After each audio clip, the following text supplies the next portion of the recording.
Jadi pemirsa, itu keterangan singkat dari Gus Pakih Wirahadiningrat terkait dengan Gus Pot Pleret, yang intinya mungkin bisa jenengan baleni meneh atau ulangi lagi singkatnya gitu.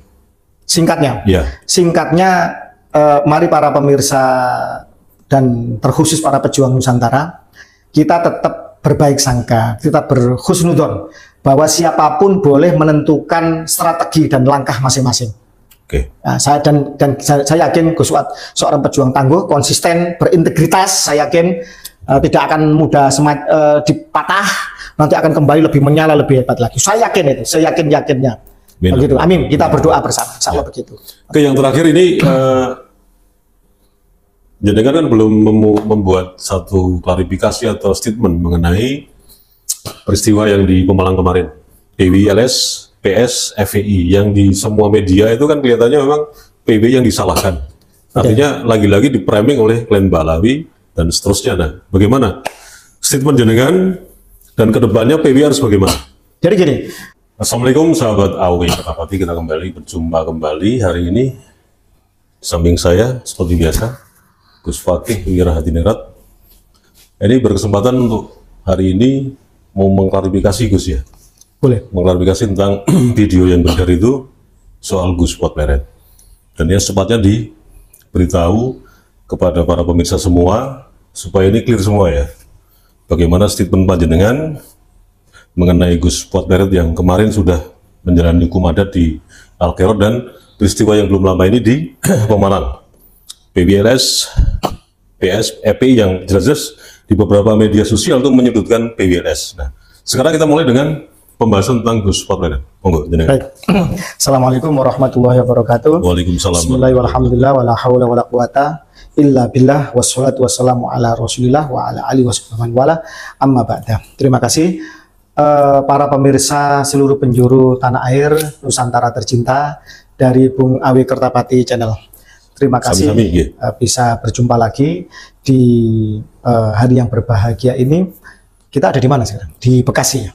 Di Bekasi, di satu tempat yang mungkin ya kita rahasiakan lah. Ini kan Bekasi ya, di sebuah kloster ya. Oke, baik. Ya.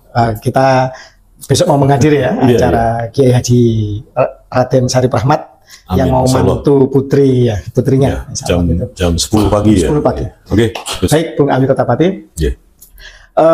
Ini yang mana dulu nih? Gus Pot Pleret dulu. Yang Gus Pot Pleret dulu, Gus Pot Pleret dulu, baru Pemalang ya. Ya, karena kan rentetan peristiwa ya.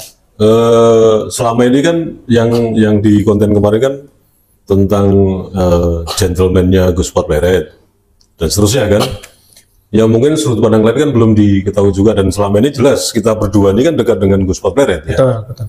Dan di sini tidak akan menghakimi beliau, tapi menjelaskan yang sebenar-benarnya gitu. Tentang bagaimana posisi beliau ini hari ini gitu loh. Baik. Nah, terima kasih. Sebenarnya secara pribadi saya tidak ingin mengomentari siapapun dan saya tidak punya masalah pribadi dengan siapa saja. Murni kita memang berjuang ini untuk pelurusan polemik nasab ini terkait kesucian nasab Nabi di bumi tercinta kita Nusantara, dan juga yang paling utama adalah bagaimana marwah bangsa kita, leluhur kita, sejarah kita, juga tentang kebinekaan kita sedang terusik dan sekian lama ini menjadi semacam kanker atau parasit di negeri ini sejak ketika imigran dari Yaman ini sebagai sisa-sisa atau residu dari penjajahan masih ada di alam kemerdekaan ini. Jadi Bung Awi Kertapati, sebenarnya terkait masalah Gus Pot Pleret, semua orang tahu bahwa saya masih berkerabat dengan beliau, dan panjenengan masih sepupu ya. Insya Allah masih sepupu dengan mertua istri ketiganya beliau ya, yang di Gunung Kidul ya. Mertuanya. Masih mertuanya itu sepupu panjenengan. Insya Allah. Baik. Artinya kita publik melihat bahwa kita memiliki kedekatan ya dengan Gus Pot Pleret. Beberapa hari yang lalu ketika Gus Pot Pleret di mana? Di Palu ya. Ya, Palu. Itu saya sebenarnya ingin sowan ke beliau karena saya sekian lama belum sowan ke beliau, termasuk hari raya kemarin karena kesibukan dan lain sebagainya. Persiapan saya juga, saya ada kunjungan ke beberapa negara ASEAN, Malaysia dan sekitarnya, juga ke Tanah Suci, sehingga saya belum sempat ke tempat beliau. Tapi ketika kemarin saya ke Jogja, ternyata beliau ada di Sulawesi ya, ada di Palu. Jadi sempat mau sowan kepada beliau karena sebelum ke Palu itu sebelum ke Palu ya, karena kita mempersiapkan banyak hal. Seandainya kemudian pelaporan beliau masuk ke ranah hukum yang jauh lebih serius lagi, dan itu sebenarnya prosesnya masih sangat panjang sebenarnya, belum apa-apa sebenarnya kan begitu. Dan saya ketemu juga keluarga besar dari Bani Abdul Rauf, dari keluarga Wonokromo, Bani Sokopuro, dan para pejuang di Jogja dan lain sebagainya. Begitu. Terkait masalah Gus Fuad Pleret sebenarnya ratusan orang yang japri saya dan puluhan orang yang langsung telepon saya, tapi sangat sedikit yang saya tanggapi karena saya sendiri. Saya tulis di situ juga di beberapa jawaban saya mengatakan bahwa saya tidak tahu. Rata-rata pertanyaannya gimana? Pertanyaannya gimana? Tentang Gus Fuad itu. Gimana Gus Fuad Pleret Gus? Kok sampai seperti itu? Gimana dan lain sebagainya? Kok ya begitulah intinya. Intinya sebagian besar menyayangkan. Kenapa kok kemudian narasi beliau yang selama ini tegas, keras, lantang sebagai pejuang Nusantara yang layak dibanggakan dan diandalkan, tiba-tiba baru menghadapi gugatan pelaporan ya, itu langsung kemudian kemudian langsung begitu mudahnya untuk meminta maaf. Tapi kalau masalah itu masih bisa dimaklumi lah sebagai akhlak. Tapi bukannya beliau memang ini salah satu bentuk sikap yang tepat dan gentleman gitu. Jadi kalau yang pertama ketika meminta maaf itu mungkin publik masih bisa masih bisa menerima ya. Mungkin bagian dari akhlakul karimah, keluarga keturunan Wali Songo, keluarga keturunan ulama-ulama Nusantara gitu ya. Mungkin kepleset kata-kata terus minta maaf. Tapi sebenarnya kan sudah cukup. Kepleset di ruang publik, meminta maaf di ruang publik. Ketika kemudian dilaporkan, kemudian Gus Fuad memberikan statement bahwa menyebut Sayyid Idris bin Salim Al-Jufri, kemudian bla bla dan seterusnya, matahari kemuliaan dan seterusnya lah pokoknya. Itu gitu. Cukup permintaan maaf dipublish beberapa kali kalau nggak salah. Sekali dua kali itu menurut panjenengan itu cukup ya? Kalau menurut saya cukup itu, karena kepleset di ruang publik, terus permintaan di ruang publik sudah cukup. Artinya kalau kemudian masih ada pihak-pihak yang ingin ngotot untuk dipidanakan, diarahkan ke tuntutan secara hukum ya, yang lebih jauh, maka nanti kan perdebatan hukumnya kan jadi menarik. Bahkan bisa menjadi pintu masuk untuk nanti seluruh pihak, baik dari sisi sejarah, sisi genetika, sisi filologi, untuk menjadi perdebatan yang sangat menarik di dalam perdebatan di dalam persidangan. Artinya bahwa ini tidak berdiri sendiri permasalahan ini. Maksud saya gini, panjenengan tidak tahu proses sebelum pra melakukan hukum adat itu atau sanksi adat itu, sampai belum tahu itu, atau dikasih tahu atau memang tidak tahu? Saya tidak tahu, dan saya juga tidak tahu kenapa saya juga tidak diberitahu. Caimin. Intinya tiba-tiba terjadi begitu cepat. Apalagi saya juga kan kemarin kan juga beberapa kali ya ke luar negeri ya, beberapa negara aja. Nah ini publik ini kan kemungkinan ya walaupun sudah terjadi ya sanksi adat itu, tapi publik itu pasti bertanya-tanya, masa nggak tahu Gus Fakih sebelum melakukan tindakan atau disanksi adat oleh Al-Khairot di Palu itu, masa Gus Fakih nggak tahu atau diajak komunikasi walaupun tadi memakai bahasa Caimin ya? Nah, ini bagaimana coba? Maksudnya kronologinya kok sampai, dan itu ide siapa sebetulnya? Ya itu tadi, tiba-tiba kemudian di Sulawesi sana ada sebuah sidang adat untuk mengadili Gus Fuad kan begitu. Walaupun sebenarnya itu menurut saya ya di dalam alam kemerdekaan dan negara kesatuan Republik Indonesia itu kan punya hukum sendiri, punya kodifikasi, tata aturan, hukum formil sendiri. Sebenarnya tidak berdampak itu sebenarnya secara hukum formil ya. Mungkin secara adat ya silakan, boleh-boleh semua orang membuat hukum adat, boleh-boleh saja. Menurut saya seperti itu. Tetapi kemudian kalau ditanyakan apakah saya tahu, ya saya tahu kalau ada ritual adat di sana, kemudian dari media sosial, media sosial ada demo-demo dan lain sebagainya terkait masalah Gus Fuad. Tetapi kan tidak serta-merta seperti itu. Kalau kemudian kita harus sedemikian mudahnya untuk kemudian bernarasi berkebalikan. Kalau semula meyakini bahwa para habaib Dzurriyyatun mengaku sebagai dzurriyyah Nabi dari segala sisi, kitab nasab, genetika, isbat nasab, sejarah, bukan cucu Nabi. Kok kemudian narasinya menyebut Sayyid bin Idrus Idrus bin Al-Jubri misalkan. Sebelum disanksi itu ya? Saya nggak ngerti nama maksudnya Sayyid itu adalah Sayyid sebagai tuan atau Sayyid sebagai gelar resmi cucu Nabi. Wallahu a'lam. Saya tidak paham apa yang dimaksudkan. Tapi begini Bung Awi Kertapati, tolong dicatat ini ya. Jangankan seorang Gus Su'ad yang jelas-jelas narasinya selama ini lantang, ya kan, yang patut kita banggakan bersama. Apalagi masih kerabat saya juga. Saya tidak tidak ada satupun keraguan bahwa Gus Su'ad tetap sebagai di barisan pejuang kita. Apalagi saya tahu sendirilah bagaimana track record beliau selama ini. Saya tetap respect dan menghormati beliau. Jangankan seorang Gus Su'ad, Tengku Kori aja sampai sekarang saya nggak punya masalah sama beliau. Sebentar, maksudnya gimana? Tengku Kori yang menurut publik adalah common enemy bagi perjuangan pelurusan polemik nasab Dzurriyyah Nabi yang dulu bersama kita, terus kemudian berbalik arah, kan begitu. Walaupun juga beberapa kali juga curhat terkait kekecewaan kepada klaim Pak Alawi, itu hak dia lah. Tapi ada seorang sahabat saya bertestimoni pernah mencoba untuk mempertanyakan kepada Tengku Kori. Kata Tengku Kori dia berusaha untuk menjadi Teku Umar katanya. Jadi dia berbalik arah, strategi menyusup ke pihak lawan, itu katanya ya, berarti sama Gus Su'ad ini apakah ada indikasi untuk menyusup ke Balawi? Wallahu a'lam. Saya melihat beliau terkait masalah permintaan maaf dan mengikuti sanksi ada dan seterusnya, ya mungkin bagian dari strategi beliau ya, dan saya pribadi menghormati strategi siapapun untuk dalam perjuangan ini. Bahkan makanya saya katakan, jangankan Gus Su'ad, Tengku Kori saja saya hormati kok. Tetap saya berhusnudon karena tidak mungkin lah orang bernarasi sesadis Tengku Kori tiba-tiba kemudian seperti itu. Saya tidak yakin. Tapi kan Tengku Kori ini kalau dilihat dari jejak digitalnya itu kan lebih mengarah ke mewakili pribadi, Gus, bukan teman-teman perjuangan ini. Apakah Gus Su'ad juga sama nih melakukan taktik seperti itu? Ini mewakili teman-teman enggak ini? Saya pikir karena beda loh Gus. Saya pikir tidak ada dengan Gus Su'ad ini beda. Tapi coba gimana? Saya pikir tidak ada di sini dalam perjuangan ini ya.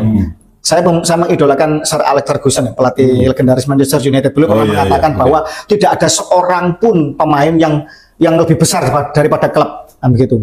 Saya juga akan mengatakan tidak ada seorang pribadi pun, Gus Fakih, Gus Fuad, Kiai Imad, Kiai Abbas, Kiai Nur Ikhya, Bagus Mugi atau siapapun yang lebih besar daripada perjuangan ini, daripada narasi besar tentang polemik nasab, tentang pelurusan sejarah Nusantara. Artinya nggak bisa ngeklaim individu itu sebagai yang karena saya Balawi rungkat gitu. Oh, tidak bisa seperti itu. Saya gini loh, kalau sudah Allah mentakdirkan sesuatu, ya kan, kulillahumma malikal mulki tu'til mulka man tasha dan seterusnya, ya kan.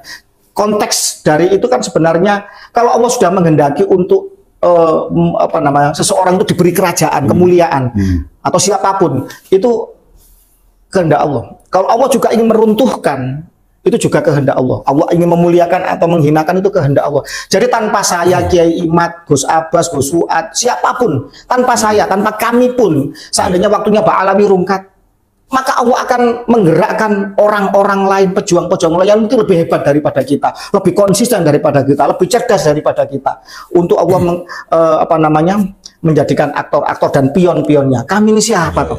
Bukan siapa-siapa. Makanya kembali ke pertanyaan di awal tadi. Berarti Gus Su'ad ini melakukan tindakan bersedia dan mau menyerahkan diri, ya katakanlah ketika disanksi adat oleh Al-Khairot Palu ini tidak mewakili teman-teman perjuangan di Wali Songo? Sama sekali tidak. Itu murni keputusan beliau pribadi, dan saya pribadi pun yang dekat sama beliau sebagai kerabat, sebagai sama barisan pejuang, maka saya katakan di banyak japri yang menjapri saya katakan saya tidak tahu, dan saya benar-benar tidak tahu kenapa saya tidak diberitahu. Jadi itu jawaban. Walaupun ada kesimpulan bahwa apa yang dilakukan oleh Gus Su'ad itu memang tidak mewakili kelompok Wali Songo ini. Tidak mewakili, ya kan? Artinya gini, taruhlah misalkan semua orang jadi Tengku Kori, dianggap pengkhianat semua, ya kan? Taruhlah ya kan, semua orang. Saya yakin Allah akan menumbuhkan pejuang-pejuang baru. Tidak akan sulit bagi Allah untuk menumbuhkan, tidak ada yang mustahil di sisi Allah. Karena ini kerja tim gitu ya, bukan kerja individu ya. Patah satu akan tumbuh 1000. Saya yakin itu. Artinya tidak bertumbuh pada satu figur ini soal perjuangan di Wali Songo kan? Tidak, sama sekali tidak. Kurang lebih seperti itu kan? Sama sekali tidak. Jadi menurut saya ketika Gus Suat dianggap publik ya, public figure lah. Public figure, dan kemudian publik mengatakan, loh kok Gus Suat kok menyerah kan begitu kan? Atau tunduk atau apapun lah bahasanya. Publik ini ya, publik ini. Maka sebenarnya coba lihat di Pemalang kemarin. Ternyata kan tidak. Ternyata Pak Rizik Syihab yang menghina orang gerombolan monyet, membuat laskar monyet, didukung oleh jenderal-jenderal monyet. Ternyata kan penolakan perlawanan dari masyarakat. Ternyata kan banyak, luar biasa. Jadi sama sekali tidak ngefek. Jadi kalau dianggap ya, Gus Suat itu mempengaruhi atau merugikan atau istilahnya berdampak signifikan bagi perjuangan ini, sebenarnya tidak sama sekali. Atau justru yang kemarin di Pemalang itu sebagai aksi balas dendam karena kemarahan publik melihat Gus Suat diperlakukan seperti itu, disanksi seperti itu. Jadi kalau kita melihat fenomena Gus Suat ini kan menjadi beberapa kali viral ya, yang dulu pernah dipersekusi, kemudian menjadikan publik tersentak ke seorang kiai yang populis ya, betul. Dari kota pelajar Yogyakarta, dikatakan sebagai jantung peradabannya Jawa, di mana dengan banyak kampus terbanyak, dengan kerajaan yang masih kukuh, seorang Gus Suat Pleret itu aja dipersekusi, apalagi kiai-kiai kampung yang lain kan begitu, sehingga publik tersentak dan bangkit seolah-olah bersimpati. Itu yang pertama. Yang kedua, ketika kemudian Gus Suat melakukan ritual dan permintaan maaf dan lain sebagainya, perspektifnya harus luas, horizonnya luas. Ada yang bersimpati bahwa Gus Suat dengan gentle, ya kan, meminta maaf. Banyak aspirasi ya. Banyak aspirasi. Maka itu menunjukkan akhlak pribumi Nusantara, akhlak kiai-kiai Nusantara. Salah minta maaf dan mengikuti untuk melegakan pihak yang tidak terima kan begitu. Ada lagi yang mengatakan Gus Suat menyerah terlalu mudah, gitu kan, belum apa-apa sudah berkompromi, bahasanya begitu. Ada lagi yang mengatakan bahwa peristiwa Gus Suat ini harus disikapi, bahwa di satu sisi ini menyerah terlalu mudah, sisi yang lain membuat semangat semakin membara. Jadi banyak perspektif. Kita tidak bisa melihat hanya dari satu sisi. Harus objektif ya. Heterogen seorang public figure Gus Suat ini kan luas ya. Luas. Masyarakatnya, stratanya lah kan, lapisannya kan masing-masing ya. Betul. Ada akar rumput, akademis, dan seterusnya ya. Kalau saya pribadi masih mengagumi beliau, saya menghormati beliau, pertama sebagai saudara, yang kedua sebagai umur di atas saya, yang ketiga dalam berumah tangga jauh lebih sukses daripada saya dengan istri 4 ya, dengan berpoligami yang harmonis, dengan saling merelakan ya. Terus kemudian apalagi beliau multi talent ya, seorang penyanyi, seorang pelukis, seorang yang juga jurnalis, penulis, budayawan juga dengan gamelan sholawatnya. Saya tetap mengagumi secara pribadi ya. Saya respect mengagumi beliau, tidak akan berkurang sedikit pun. Multi talent. Maka coba lihat tulisan saya, betapa saya juga bangga dan memuja dan memuji Gus Suat. Tapi dari yang narasi panjenengan ungkapkan multi talent dan seterusnya itu, publik kan masih mungkin bertanya-tanya nih, intinya gimana sih Gus? Apakah Gus Suat Pleret ini, pertama, apakah tadi udah dibilang kan tidak mewakili teman-teman perjuangan Wali Songo, artinya pribadi, karena pilihannya pribadi dengan berbagai macam pertimbangan beliau sendiri. Betul. Nah, di sini berarti kan ini jangan sampai teman-teman di Wali Songo ini kan luluh lantah karena keberadaan beliau kan, yang sudah seperti ini lah. Stuck lah katakanlah. Sebenarnya Gus Suat kan freeman atau pejuang yang bebas, sebenarnya kan. Beliau bernarasi di channel YouTube-nya dan kemudian atau tanpa organisasi gitu ya. Tanpa organisasi, banyak di re-upload yang lain. Pernah bernarasi bersama kami untuk mendirikan Laskar Nusantara, tapi sampai detik ini belum diresmikan, belum dilegalisasi, belum yang lain-lain. Beda, saya pernah mendirikan Laskar Mataram Nusantara, yang nanti sebenarnya akan berhimpun ke Laskar Nusantara bersama laskar-laskar ke daerah lain. Tapi kan belum diformalisasi, belum diresmikan, belum di apa namanya badan hukum kan semacam itu. Beda misalkan dengan Kiai Abbas misalkan. Ketika Kiai Abbas misalkan, ya moga-moga, saya yakin tidak akan pernah. Saya yakin kasus Gus Fuad ini adalah yang terakhir dari Kiai Nusantara. Saya yakin setelah ini. Maksudnya gimana nih? Ya intinya role model Gus Fuad yang ketika kemudian menghadapi serangan hukum atau serangan balik dari mereka kemudian dianggap seolah-olah mudah untuk menyerah dan patah kan itu kan frame yang umum. Kita harus jujur kan? Harus jujur. Artinya kasus Gus Fuad itu jangan menimpa. Saya yakin ini yang terakhir. Salah satu tokoh yang lain. Saya yakin ini yang terakhir. Tidak akan ada lagi tokoh yang akan seperti ini. Terlepas itu gentleman, apapun itu maka saya katakan tadi kan dari banyak perspektif, ada yang kagum, ada yang mendukung, ada yang kecewa. Ini wajar, namanya manusia. Kita tidak bisa mengarahkan atau mendikte atau menjajah perasaan manusia kan. Tidak bisa, itu haknya. Mereka kan organik. Kalau Gus Fuad juga merdeka untuk menentukan pilihan strategi dan langkahnya, maka juga yang lain juga merdeka dan bebas untuk sesuai dengan hati nurani atau dengan logikanya atau dengan daya nalarnya masing-masing. Saya yakin ini yang terakhir dan tidak akan ada lagi yang seperti itu. Semoga insya Allah begitu. Kalau ini terjadi pada Gus Abbas misalkan, maka ini akan mewakili suatu rumah besar PWI Laskar Sabilillah. Kalau ini terjadi pada Kiai Ilzamuddin misalkan, maka ini akan mewakili narasi besar yang dibangun oleh Nakoba Ansar Aulia Tis'a. Kalau ini terjadi misalkan pada Kiai Abdul Razak misalkan Sumedang, ini akan mewakili narasi besar garis perjuangan dari Garda Wali Songo misalkan begitu. Nah, semacam itu. Tapi ini kan Gus Fuad kan pemain bebas atau pejuang bebas, pejuang freelance lah intinya begitu. Artinya, tidak mewakili apapun. Ketika Gus Fuad ini kan ada rumor di luar sana, dibidik oleh salah satu ya dari Balawi, entah siapa itu ya saya nggak tahu. Kena bidikan itu kan sekarang.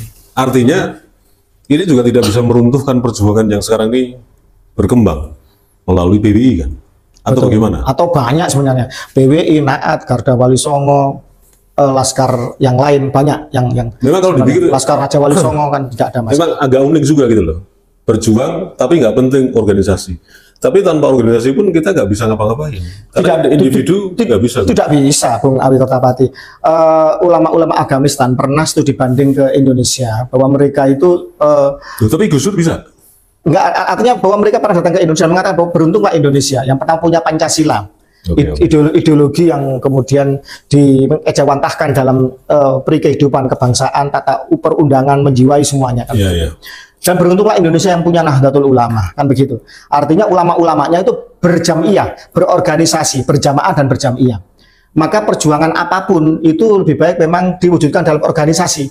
Karena organisasi ini akan membuat suatu hierarki, ideologi itu akan diterjemahkan di setiap level hierarkinya semacam itu. Jadi kalau seseorang itu berjuang lone ranger atau pejuang tunggal, itu mudah dipatahkan. Sebagaimana sapu lidi itu juga mudah dipatahkan. Jadi sapu lidi itu tidak punya jejaring ya. Iya, sapu lidi diikat itu akan sulit untuk dipatah. Single fighter ya, itu nggak bisa juga hari ini ya.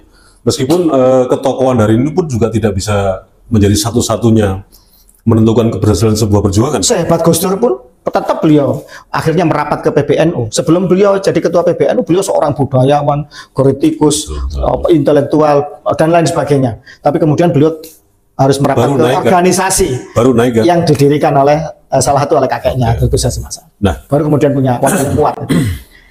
Jadi pemirsa, itu keterangan singkat dari Gus Pakeh Wiradiningrat terkait dengan Gus Fuad Pleret yang intinya mungkin bisa jenengan baleni meneh atau ulangi lagi singkatnya gitu.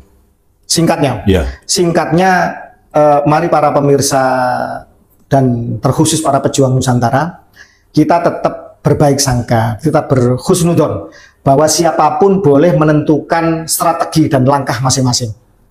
Nah, saya yakin Gus Fuad seorang pejuang tangguh, konsisten, berintegritas. Saya yakin tidak akan mudah dipatah, nanti akan kembali lebih menyala, lebih hebat lagi. Saya yakin itu, saya yakinnya. Begitu. Amin. Kita berdoa bersama. Insya Allah begitu. Oke, yang terakhir ini. Jenengan kan belum membuat satu klarifikasi atau statement mengenai peristiwa yang di Pemalang kemarin.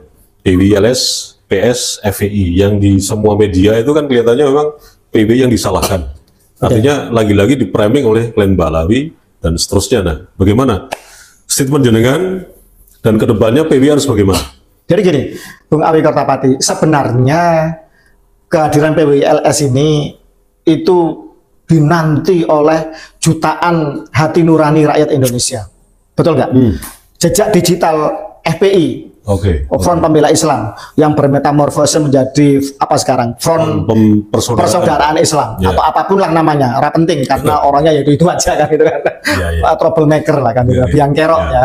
Yang jejak digitalnya mereka berdakwah dengan pentungan, mereka intoleran, mereka penuh caci maki, ngajak orang untuk provokasi, asa celuritmu, asa parangmu dan lain sebagainya.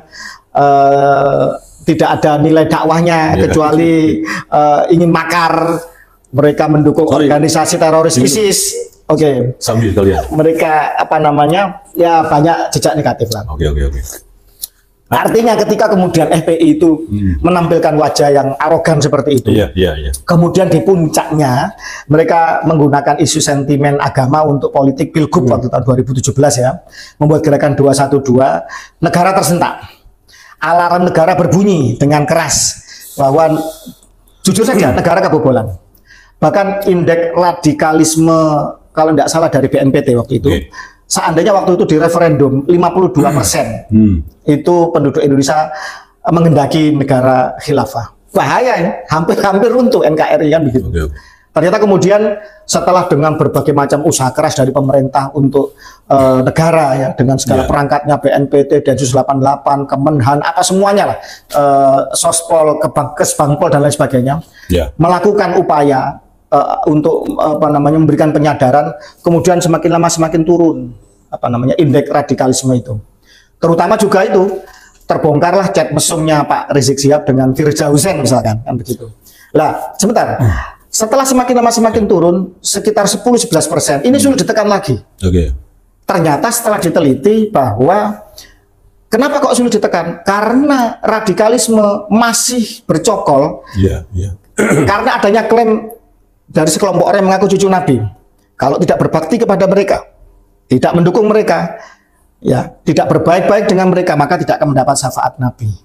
Percumalah amal ibadahnya tidak akan diterima oleh Allah dan Rasulnya kalau tidak berbakti kepada cucu Nabi kan begitu. Klaim sesat itu kemudian diluruskan oleh para pejuang Nusantara, oleh para pejuang nasab, pelurusan nasab Nabi, sehingga kemudian marwah mereka, para orang-orang yang mengaku cucu Nabi ini dipertanyakan, diungkap kesesatannya, hurofatnya, kejanggalannya, dibantah klaim-klaim sesatnya, begitu kan? Sehingga semakin lama semakin rungkat, kan begitu. Dan ini kurva turun ini tidak akan bisa ditolong lagi. Sampai kapanpun mereka akan terus dibully oleh setiap generasi nanti. Apalagi mereka tidak bisa membuktikan dari sisi kitab nasab, dari sisi sejarah, dari sisi isbat nasab dari negeri asal Yaman maupun Irak, dan tes DNA. Yang sulit merubah sekian triliun sel kita, di dalamnya ada DNA kita untuk kemudian itu ya mustahil lah. Ini catatan Tuhan yang sulit untuk itu.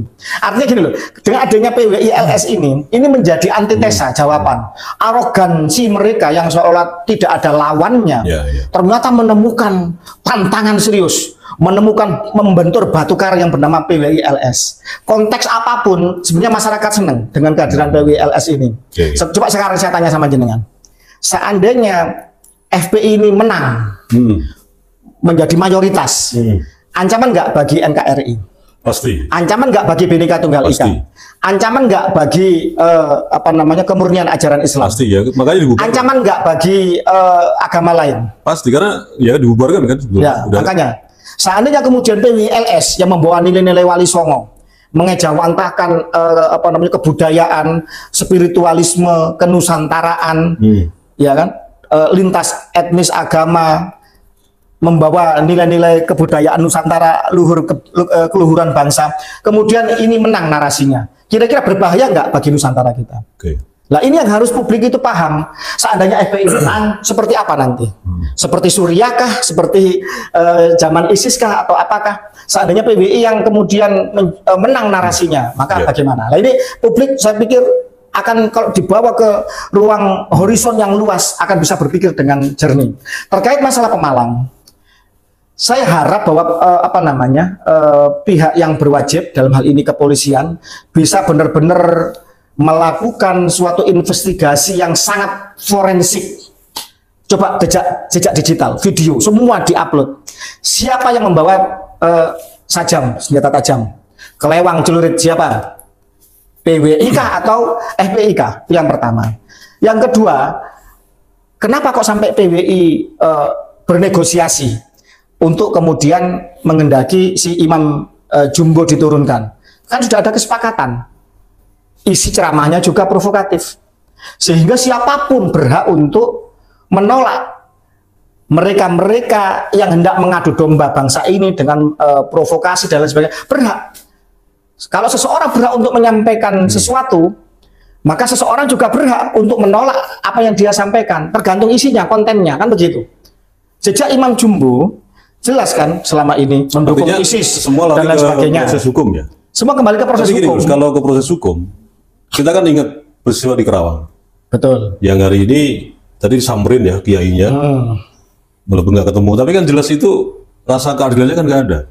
Bahkan secara isu ini ya, rumor, diduga pelaku utama di Kerawang itu kan Habib itu malah dikeluarkan, yang pribumi yang di penjara.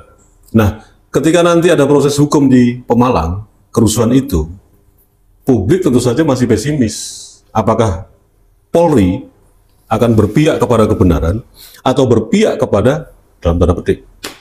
Jadi begini, Bung Awi Kertama. Meskipun saya bukan pakar hukum, kita juga, tapi kan kita harus jujur. Digital kan jelas. Kita harus jujur bahwa di negeri ini masih banyak PR yang harus diselesaikan. Dalam bidang penegakan hukum misalkan, harus jujur kita mengakui bahwa no viral no justice. Kalau tidak diviralkan, tidak dikawal publik, tidak didorong dengan narasi-narasi yang berimbang, maka tentu saja memang ini akan menjadi sesuatu yang mengkhawatirkan ketika harus bicara pada konteks penegakan hukum. Kita harus jujur masalah ini. Makanya saya minta pada semua pihak, baik dari PWI-LS sendiri secara organisatoris, baik dari para pejuang Nusantara lain atau masyarakat yang berakal sehat, yang berlogika, silakan Anda pilih PWI atau Laskar FPI. Kalau seandainya itu bicara konteks NKRI, kebinekaan, konteks perdamaian dan lain sebagainya, konteks pelurusan nasab Nabi, konteks pelurusan sejarah Nusantara, ya silakan Anda pilih. Kalau memang Anda merasa bahwa PWI-LS memang layak untuk dibela, maka silakan bernarasi untuk membela PWI-LS.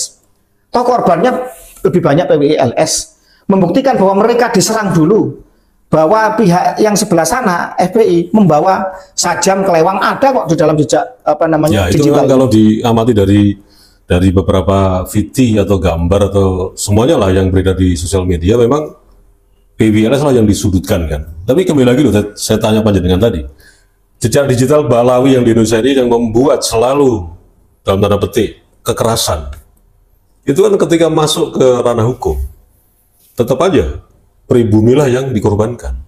Ini diduga ya. Dan fakta itu ada di Kerawang kemarin. Rumornya diduga seorang Habib jadi pelaku utamanya justru malah dilepas. Diganti oleh para pribumi yang notabene itu adalah simpatisan FPI atau saya nggak tahu lah ya. Karena apa? Ditebus katanya dan seterusnya. Nah, Pemalang ini apakah akan seperti itu lagi? Ini saya kedua kali nanya loh ini. Supaya jelas. Boleh. Pihak kepolisian pun juga harusnya melihat ini secara objektif gitu. Apa yang Anda harapkan dari saya, statement saya? Saya harus pesimis gitu dengan terserah. Ini terserah. Anda panjenengan mau, saya hanya berkaca dari, kalau berkaca kepada kasus Karawang, memang ini menyedihkan dan jauh dari rasa keadilan. Kan begitu. Ketika kerusuhan terjadi, ya aktor-aktor utamanya yang ikut di dalam kerusuhan itu malah bebas. Mereka-mereka para Habib yang klan imigran. Ya, biayanya nggak ketemu. Karena ini pasti ada justru pribumi-pribumi lah kemudian yang dijadikan korban untuk ditangkapi. Nah, seandainya kemudian nanti terjadi yang sama di Pemalang ini, saya berharap tidak seperti itu. Saya berharap ya kali ini ya, karena ini kan kepada kepolisian, karena ini melibatkan jumlah massa yang ribuan ya, dan sudah benturannya ideologis, benturannya sudah istilah gini, masyarakat ini sudah nek lihat arogansi FPI, lihat jejak digital, jejak arogansi, jejak kekerasan mereka. Kalau kemudian ini ternyata tidak terjadi penegakan hukum yang menurut saya proporsional, saya khawatir nanti ini akan melibatkan apa namanya aksi massa yang jauh lebih besar lagi. Karena narasinya yang dibuat ya, dibentuk atau di-framing di sosial media adalah PWI melarang pengajian, PWI menghentikan sebuah pengajian. Oke. Itu framingnya seperti itu. Nah ini jangan sampai pihak kepolisian pun juga kemakan dari isu ini gitu loh. Ini kan harus jelas ini. Proses hukumnya kalau nanti benar-benar itu ditarik ke ranah hukum. Selalu loh PWI membubarkan pengajian. Masa katanya Wali Songo kok bubarin pengajian? Padahal kan jelas di awal dengan sebut dengan tegas. Kenapa PWI sampai negosiasi dengan pihak aparat kepolisian? Karena ulah si Rizik itu kan membuat provokasi. Pertanyaan saya gini, apakah kepolisian ketika nanti ditarik ke ranah hukum juga akan sama ketika yang di Kerawang? Karena pasti ini diduga Mbak Alawi pun melakukan hal seperti ini tanpa tidak mungkin kalau tanpa sidu. Sekarang saya tanya. Pasti ada sidomennya. Sekarang saya tanya, mungkin nggak PWILS membubarkan kajian tafsir ilmiah dari Profesor Quraisy Shihab yang Pak Alawi? Mungkin nggak? Pemirsa gimana coba? Tidak mungkin PWILS akan membubarkan kajian tafsir dari Profesor Quraisy Shihab yang Pak Alawi, atau pengajian Gus Baha yang penuh dengan kajian ilmu yang sangat. Silakan perhatikan nih narasi. Begitu. Ulangi lagi Gus. Mungkin Kak PWILS membubarkan pengajian yang betul-betul isinya mengaji, isinya mengkaji kitab tafsir Al-Quran misalkan dari siapa namanya, dari Profesor Quraisy Shihab yang Pak Alawi, atau dari Gus Baha misalkan. Ya nggak mungkin lah. Ya. Sangat secara detail nggak ada itu. Ketika misalkan ada Mbak Alawi ya, selain si satu setan itu kan, Betul. pasti nggak mungkin seperti itu. FPI dengan jejak digitalnya, dengan Imam Jumbo yang pernah di penjara ya, Nah, yang pernah bernarasi mendukung ISIS, yang pernah menghina Pancasila, ya apa Pancasila menjadi apa, Pancasila atau Pancagila atau apa itu ya, Jenderal dihina, Presiden dihina, Istana dihina, betul nggak? Ya, terus kemudian jelas-jelas menghina gerombolan monyet, mendirikan laskar monyet, Jenderal monyet, didukung oleh jenderal-jenderal monyet. Narasi ini benar apa salah? coba. Dan isinya di Pemalang itu coba dilihat, itu pengajian membedah agama, membedah Quran, hadis atau kitab apa namanya, kitab ajaran agama, atau provokasi. Coba. Kalaupun itu terkait dengan nasab mereka sendiri, si Rizik ini kan nggak pernah mengungkapkan antitesis dari bukunya Kiai Imad. Yang muncul adalah menyerang pribadi Kiai Imaduddin, menyerang pribadinya Gus Fuad Pleret, menyerang pribadinya Gus Abbas Buntut Cirebon, menyerang pribadinya Roma Irama, bukan isi dari kajian antitesis dan membuat kajian sendiri dengan. Tapi kan jenengan pernah bilang nih, ada satu gejala kronis di kesehatan mereka ini, terutama di pencernaan rata-rata Mbak Alawi. Artinya gini, saya masih ingat mungkin 2-3 tahun yang lalu jadi panjenengan ngomong ke saya, Mbak Alawi ini diduga punya apa namanya masalah di pencernaan. Ketika Mbak Alawi tidak menyerang seseorang atau kelompok, ketika Mbak Alawi tidak membuat kedustaan kepada seseorang atau kelompok, ini pencernaannya terganggu dan susah BAB. Ini gimana?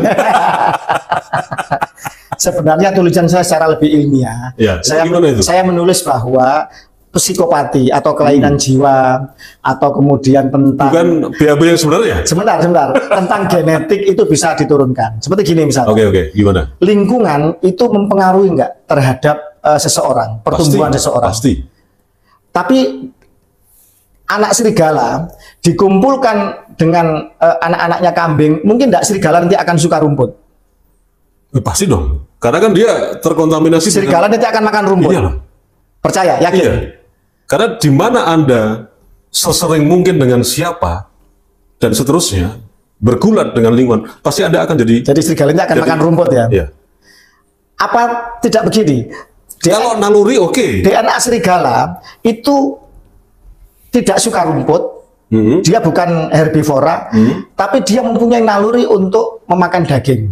Kalau naluri oke, saya percaya naluri pasti dia punya gen, namanya gen serigala kan pemakan daging, nggak mungkin makan rumput. Artinya lingkungan mempengaruhi, tetapi genetik kan lebih kental, lebih bawaan gen ini lebih kental nalurinya. dia dicetak untuk menjadi seperti manusia misalnya. Quran mengatakan bahwa kita ini suka dengan emas dan perak. Jadi manusia diciptakan memiliki genetik, susunan genetik untuk suka sama emas dan perak. Demikian juga serigala. Walaupun dia makan rumput juga ya. Siapa? Ya walaupun tidak kan terkondisi kan. Dia dari bayi sampai dia dewasa, serigala itu tinggal di kandang domba. Kan domba makannya rumput. Walaupun domba itu tetap memakan rumput, tapi pasti dia punya naluri untuk nanti ketika besar dia akan memakan saudara-saudara domba yang lain. Iya, berarti gen pengaruh juga. Gen sangat pengaruh, sangat kuat. Kembali ke pencernaan. Kembali ke yang tadi. Ketika saya tulis tentang bahwa ilmu psikopati, bahkan saya tulis tentang gen jahat dan lain sebagainya itu bisa menurun. Maka disinyalir bahwa genetik itu mempengaruhi tabiat dan sifat seseorang, kan begitu? Pasti itu ya? Ya, semacam itu. Gen G itu ya? Grup G. Jadi gini, kata Kiai Sarip Rahmat, anak seekor kambing akan mengembek, anak seekor anjing akan menggonggong. Tidak mungkin walaupun anjing ini diasuh oleh kambing, dia akan mengembek. Pernah lihat nggak?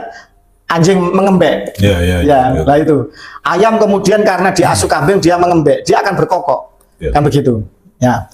Artinya begini, seseorang yang dari keturunan orang mulia, notabene bila dia tidak dipengaruhi oleh lingkungan yang ekstrim, misalkan keturunan Nabi, terus dia diasuh oleh penjahat, perampok, misalkan, dia sedikit banyak akan terpengaruh oleh perampok dan penjahat ini.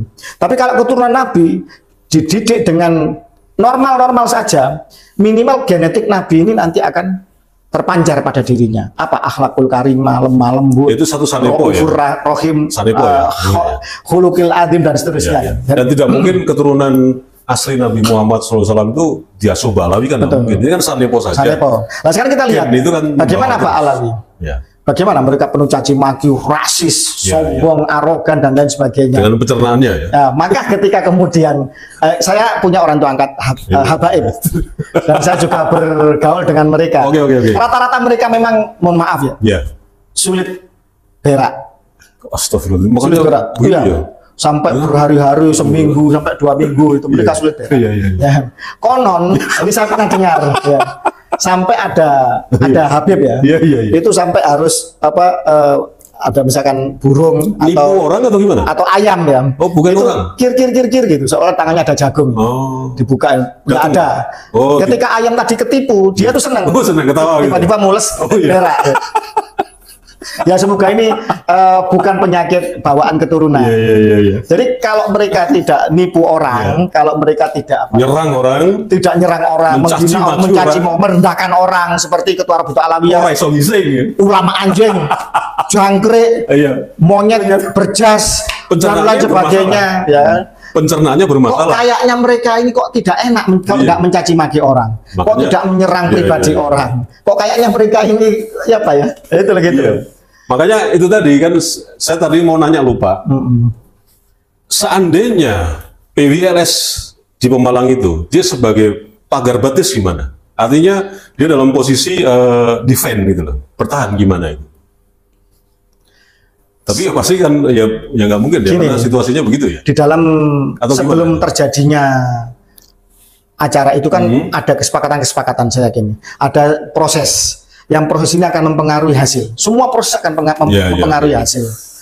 Bagaimana juga euforia massa, kata-kata itu apa? Enek kalau di media sosial sudah enek dengan tingkah lakunya FPI, dengan tingkah lakunya Imam Jumbo itu. Sentimen massa ini kan sulit dihentikan, Bung Awi Kertapati. Sekarang saya tanya, ketika reformasi, kan semua mahasiswa berbondong-bondong di mana-mana tidak bisa sulit karena seolah-olah suatu perasaan yang lama terpendam kemudian akhirnya sekarang menemukan momentumnya begitu. Dan ini memang murni benar kata Wakil Rois Am PBNU kalau nggak salah. Ini tanggung jawab pemerintah ini untuk segera tegas untuk turun menyelesaikan dari akar masalahnya. Sebenarnya akar masalahnya apa sih? Kenapa masyarakat masih simpati sama FPI? Kenapa masyarakat masih simpati sama Imam Jumbo? Kenapa masyarakat masih ada sebagian, walaupun terus terkikis ya, saya yakin, dengan habaib? Karena apa? Karena ada pengakuan sebagai cucu Nabi.